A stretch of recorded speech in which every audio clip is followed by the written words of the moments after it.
Okay, this is a teaser of a new course that I'm going to be offering on the faces of astrology, which is to say the decans of astrology. There are 36 faces or decans, so each sign divides into three parts.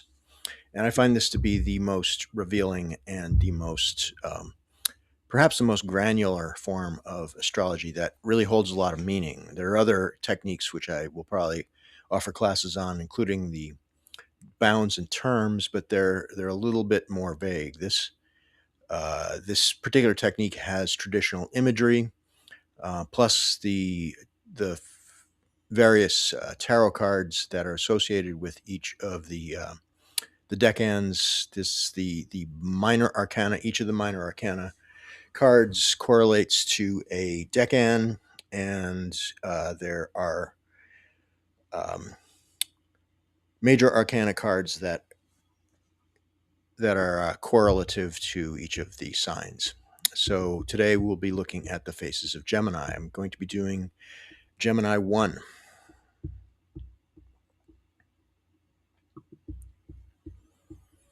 The nature of Gemini.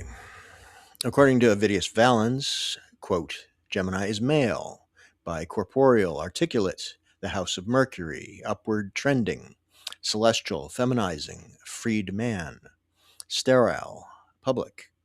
Under it are born scholars, those working in education and letters, poets, music lovers, declaimers, stewards, those who receive trusts, also translators, merchants, judges of good and evil, sensible people, practitioners of the curious arts, and seekers after mystic lore. In general, whatever the house ruler usually produces according to its own nature, whether good or bad, greater or lesser, this is produced in each of the signs according to the operative or inoperative configuration of the house ruler. The sign is calm. Unquote. There are many very interesting things in Valens' description. He calls it male rather than diurnal, and also calls it feminizing. The air element is less masculine than fire. He also calls it sterile. This may seem like a contradiction, but I believe he's using these terms to define it as a neutral territory, not the home of a more abstract masculine diurnal planet, nor of the embodied feminine nocturnal planets. The ruler is unique in his ability to coalesce with either sect. Valens uses the term bicorporeal, having two bodies. This is essential to understand Gemini. Gemini 1, triplicity ruler, Mercury, Chaldean ruler, Jupiter. The Golden Dawn card is the Lord of Shortened Force. So for those who are not familiar, the decan or face system uses two rulers. We have a triplicity ruler, and the triplicity rulers of the first decan or face are the same as the ruler of the sign itself. The second triplicity ruler is the sign ruler of the next sign of the same element. So the second decan of Gemini is going to be will have a triplicity ruler of Venus, and the third decan or face of Gemini will be ruled by Saturn, according to triplicity. Now there's also a Chaldean ruler, and the Chaldean rulers are determined by a descending order of planets. And at this point in the zodiac, we are at Jupiter. So Jupiter is the co-ruler of this decan. And the interest and the narrative content of each of these faces is intimately involved with the relationship of the two rulers to each other and with the ruler of the sign, and also the season in which the decan or face happens. All right, so traditional imagery for Gemini 1. The Picatrix tells us that the first face of Gemini ascends a beautiful woman and the mistress of stitching, and with her ascend two calves and two horses. This is the face for scribal work, computation and number, giving and receiving, and science. This is its form, unquote. Agrippa writes, quote, in the first face of Gemini ascends a man in whose hand is a rod, and he is, as it were, serving another. Grants wisdom and the knowledge of numbers and arts in which there is no profit, unquote. Abu Mashar writes, as for Gemini, its nature is the nature of blood. Its taste sweet, and it is of the color of the sky, upright in shape, facing many directions. In the first face of Gemini ascends the tail of the image whose head resembles the head of a dog, and a man with a rod in his hand, and with him ascends two wheels from the direction of the south, and with two horses on them, a sitting man driving them, and the head of a snake having a horn. The Indians claim that in the face ascends a beautiful woman, righteous, standing upright in the air, concerned about seeking ornaments and a child, knowledgeable about sewing and wondrous arts which resemble that. And there is a sense with her, the mirror of those who polish, unquote. A floating woman who sews. Agrippa tells us this face produces people who serve others, wise scribes who know arts and sciences that produce no profit. Mashar speaks of a woman who floats in the air, and even more remarkably, she knows how to sew. These odd images seem to convey something much lighter than the prior decans of Taurus with its cautionary tales. There's still a man with a dog head, a theme that seems to persist throughout the season, but this face seems almost comical in its imagery. The two rulers of this face, Mercury and Jupiter, are the rulers of the mutable signs, Pisces, Gemini, Virgo, and Sagittarius. These signs end each of the seasons, and at the end of the season, we naturally need to take stock of what has happened, learning the lessons that are available to us from our successes and failures. Mercury and Jupiter help us to gain knowledge from our experiences. The seasons have very different lessons. The spring, here in Gemini, brings us an incredible diversity of life, which is filling out into a canopy that hungrily consumes the light and heat of the sun as it reaches its peak. The balance of light and dark is tilted as far as it goes towards the light. The possibilities that unfold in front of us are so vast and multivalent that it feels like an infinity of intriguing ideas, so many that we can easily get lost. Jupiter in exile. Many ancient texts described Jupiter and Mercury angles and conjunctions as very positive events, bringing together these planets that represent our desire for knowledge. But like everything in astrology, the details really do matter. Gemini tends to favor the neutral observer in the time of year when the material world is in full expansion. The multiplicity and abundance of the season demands a reductive attitude. We do not need to have faith that the natural world will provide, when evidence is everywhere that it is, in fact, providing. Jupiter rules Sagittarius when we are facing lack and adversity, and Pisces when we have endured the harshness and are completing a catharsis, dreaming of the reemergence of the goddess into flesh. Jupiter seeks deep purpose and will do anything he can to inspire deep commitment and religious inspiration in himself and others. In this face of Gemini, there are many things we can do, so many paths we can follow, a plethora of opportunities, and no reason to invest so deeply in any one of them. In the company of Mercury and in his territory, both of these ways of knowing are present, and this near infinite swath of possibilities actually creates a potential problem. We can easily be trapped and bound in our own brilliance, unable to choose.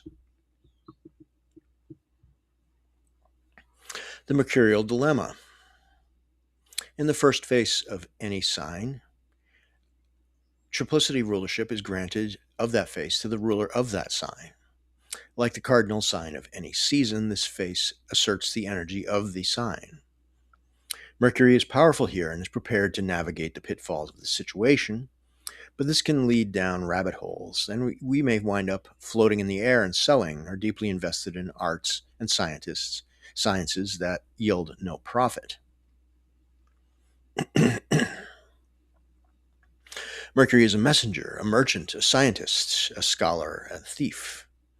Neutrality leaves him in a good position to understand both the abstract ideas and ideals of the diurnal sect, of which Jupiter represents the evangelizing and expansive aspects, and the embodied instinctual psychological realm of the moon and the night sect. Recalling Abu Mashar's energetic continuum, Mercury falls in the cool and dry energetic, a psychopomp, sitting between Saturn and Mars. Babylonian astrology considered Mercury to be malefic. Neutrality can also be problematic. Gemini can seem like no man's land. It can appear faithless, untrustworthy, acting on narrow self interest, exploring ideas and actions that others might find amoral or even immoral. The emphasis on profit in this part of Gemini is lessened due to Jupiter's presence, and the exploratory nature is increased. Jupiter wants a congregation of the faithful, but he gets something more like anonymous observers who may or may not commit to anything, and their motives are unclear. Between good and evil.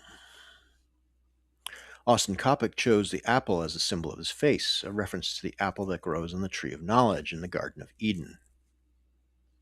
This tree is also present in the Hesperides, gifted to Zeus and Hera by Gaia for their fall wedding.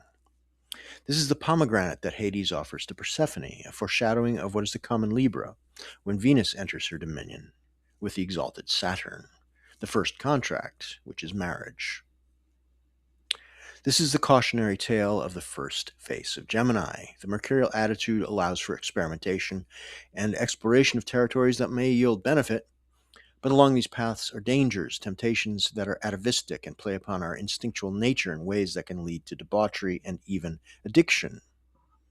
As we enter these areas, we find people who are trying to navigate these waters, and many will be trying to profit from the fascination and compulsion that exists here. This can be extraordinarily lucrative. The Crowleyan law, do what thou wilt shall be the whole of the law, resonates strongly here. This is much maligned and feared for good reason, yet it exposes the fallacious guardrails of established wisdom. And we should recall that the Hierophant was the emblem of Taurus. We are no longer under that aegis. We are now in territory symbolized by the Lover's card. The Eight of Swords. The RWS tarot image for this face is the Eight of Swords, an image that is quite disturbing for a face that has somewhat whimsical traditional imagery. This card shows a dark-haired woman, blindfolded and bound, dressed in red and orange, standing in a field where it has recently rained or perhaps a swamp. Around her are 8 swords with their hilts in the air, tips in the ground, and arranged as one might set up a fence or perhaps part of a labyrinth she is slowly wandering through. Behind her is a castle on a cliff face of a mountain, and a river or a lake, and the sky is gray. This expresses the feeling of being lost and bound, navigating territory that is dangerous and lonely. People are not generally abducted and placed blindfolded and bound in a labyrinth, but something like this might actually happen in the course of mystery school initiation. The mysteries were taught up close and in the dark. The initiate would be deprived of their senses for certain tests or rituals. The mysteries were intended to bring the initiate past their fear of death. And one of the most important things that move us past fear is a sense of purpose. Without this focus and a deeply held conviction that our lives have meaning, there's no reason to choose a path beyond just wandering through a labyrinth. Sometimes a path can feel meaningful, but we discover in time that we have been wandering like this woman through a self-created labyrinth, headed nowhere, or to unknown and possibly unsafe places. Here we have the Eight of Swords and the Lover's card.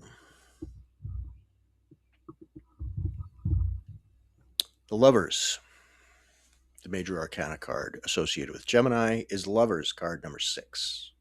This card is extremely rich. It shows 2 naked figures, a male with a burning bush behind him and a female with a tree of knowledge behind her, complete with a snake and fruit. In the distance is a mountain, suggestive of the Great Pyramid, and above that is an androgynous, godlike, demonic, or angelic figure emerging from a cloud with gray robes and red wings and a hair that looks like leaves. Behind this figure is the sun, incredibly mighty and majestic, clearly something greater than the sun we see. This is the universal sun, representing the divine order of the heavens. The sky is blue. The emphasis here is on duality, the juxtaposition of two biblical tree symbols from different biblical stories in this way, associating them to the primordial male and female figures, is uniquely ingenious and expresses the Gemini story remarkably well. The demonic figure is some kind of demiurge, a divine figure that sits between the universal sun and this embodied realm, creating and influencing this world. The trees represent the gifts or spheres of influence esoterically bestowed to each of the sexes. Each of them involves the other directly. Temptation, duality, and forward motion. The burning bush is a miraculous channel for God's voice to speak to Moses, to coordinate the liberation of the Israelites from slavery in Egypt. In this context, it represents the pure, abstract, masculine energy, communication with the heavenly sky god. In Platonic terms, this would be the paternal mind, making itself visible and manifesting in our world in order to influence the course of events here. The tree of knowledge of good and evil is the universal symbol of a cosmic tree, an axis mundi that is associated with man's fall from the paradisal state, becoming embodied. In this case, it represents the Great Mother, archetypal childish innocence, the noble savage, goddess worship, and our inescapable animal nature. The tree of knowledge is alive and producing fruit. The burning bush is like consciousness itself, an ethereal, supernatural miracle that comes in a flash. If a bush were actually on fire, it might last a few hours before it was consumed by the flames. This tells us of the basic generative nature of the sexes. The feminine principle is embodied fertility, and the male represents and upholds the abstract ideals of civilization. The embodied realm simply is, whereas the masculine ideals are created through observation of nature in an attempt to replicate natural law. They are not embodied, and they are never perfect. They're incorruptible in theory, although they become corrupted in application by humans who lose sight of their essence over time and allow the ideals to be compromised. Hence, civilizations fall into entropic patterns and decay, like the corruptible material world. And that is our sample for today. The class will be ready in August, and watch the space for more information.